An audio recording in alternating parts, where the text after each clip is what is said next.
What's up guys, welcome back to another episode of She Collects Cards. Today's episode, I'm going to talk about why I decided to sell my house in the Bay Area, the logic behind it, the thought process behind it, as well as what I'm thinking about doing with the cash that's going to come out from the sale. But before I get started with the video, make sure to hit subscribe button down there, like this video and comment below because you doing that helps me tremendously to stay motivated and produce content that is beneficial for you. So thank you, and let's get started with today's video. I understand this video may not be sports card content specifically, but I'm going to share with you my investment thought process and what I'm going to do with the different investment vehicles that I have. So number one reason why I have decided to sell my house in the Bay Area in Northern California is that simply one, it's a great time to sell. If you have watched my videos previously, you know that I'm all about buy low and sell high. Obviously, it's very hard to time those exactly, but when the market is this hot in the housing market, and I'm sure you've seen it in the news, then it may be a good time to sell, especially when I don't live in it.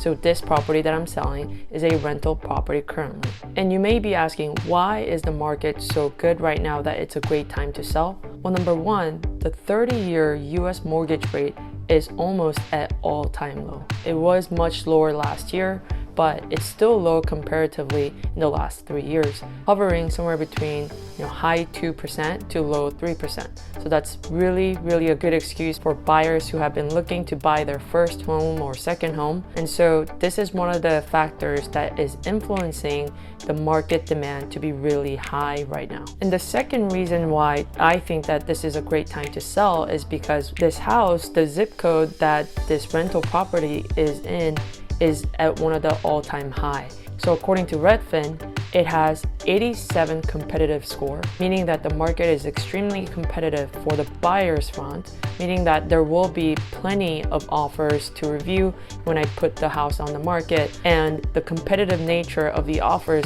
will potentially give rise to the highest bid. So with these 2 points combined, I assess that this may not be a bad time to sell, especially since I don't live in this property. Moving on to the second point of why I'm selling my house in the Bay Area is that, like I mentioned, I don't live in it currently, so it's not a primary home for me.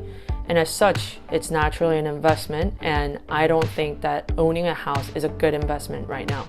And what I mean by that is, obviously, properties, whether it's personal properties or commercial properties, those are very safe investments, and that can give you that cash flow of rental income every month, every year, that is very steady and safe. But in terms of investment that I'm looking at with the risk appetite that I have, I don't think it's the best investment out there right now for several reasons. Number one, there's a huge portion of cash locked up in the house. Typically, the houses in the Bay Area are really expensive, and so I have a lot of cash locked up in the house that I could be using to grow in other investments. And the second reason why I don't think that a property is a great investment right now in that area is that maintenance fee is ridiculously high. I mean, think about things that break in the house almost monthly. I mean, it is a very new house, but even then, we have landscape upkeeping to do. We have termite controls that come and inspect every quarter.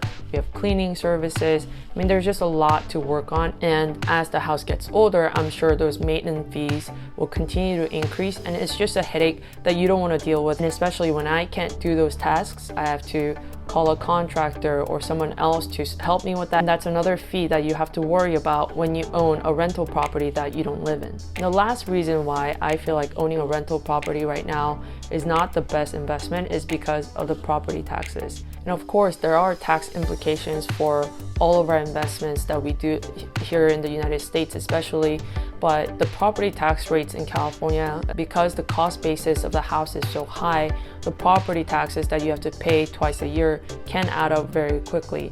And some people only worry about April 15th or now I guess May 15th this year to pay their income taxes, but when you have property taxes and so on to worry about, it's really all year round that you're having to reserve a chunk of cash to pay for property taxes. So paying property taxes, not fun at all, especially on these highly valued homes. So ultimately, I don't think that, owning a rental property right now in this time period is the best, especially here in the state of California. So now that I have laid down the reasons why I have decided to sell my house, you may be wondering, hey, what are you going to do with all that money now? I haven't fully decided what I'm going to do with the money yet, but here are some ideas that I have. So one, it'll for sure remain as cash to some degree, because as I reiterate, you always want to be in a position when the market is soft or when there's like a discount, basically when there's a big sale, you want to have the cash ready. Essentially, you want to be ready with bullets when it's time to fire. So I will definitely have some of them in cash, and look for opportunities in the future, whether it's in the stock market or sports cards, to go buy at those discounted prices. And secondly, I'll probably put some back into the stock market. And as I have said before, I don't go too risky with stock markets. I usually stick with companies and organizations that I trust and I have been following for a long time. Although they might not be seeing a 200% gain this year, I am okay with a 20% gain. That is steady and safe enough for me. And so that's definitely one way that this money will go towards. And third, with the wave of the rise of cryptocurrency, as well as the support that it's gaining from several other major countries like China, testing out their own cryptocurrency, etc. I feel like cryptocurrency is just the beginning. And so I will be reserving a small portion of this gain to go into cryptocurrency, probably more on the safe ones like Bitcoin and Ethereum, and see where this crypto market goes. But I'm certainly not going to put all my cash into crypto, kind of going all in or go home kind of style, because again, I think there's going to be a lot of volatility with the cryptocurrency market because we're still early in this phenomenon. And lastly, and I'm sure this is the part that you wanted to hear, is I will definitely be reserving some cash in order to buy sports cards when there is a dip. Now, we have a lot of speculations about what's going to happen with the market in the future, and I will make a video about that very soon. But I am very bullish on the sports card market over the next 12 to 24 months in general. Of course, we'll see the dips here and the highs there, but I am still, bullish in a sense that this will have a better return than having a rental property here in California. And so I will definitely be reserving some cash for sports cards purchases in the future and hopefully make more gains there than owning a home. So as you can see, these are some of the ideas that I have, and you may have already interpreted this, but I like to kind of diversify my overall investment exposure. So sports cards, I would consider it sort of high risk and high return category. And then houses or specific stocks that I follow, I would consider those low risk, mid to low return. But when you diversify all of that and hedge each investment category with each other, then hopefully you're in a position where you can come out positive each year and make good, steady investment income that helps you along the journey. So that's it for today of why I decided to sell my house in the Bay Area. If you have any questions about sports cards or investment in general, I'm happy to be your sounding board. And so thanks for watching. Make sure to hit that subscribe button, and I will see you in the next video.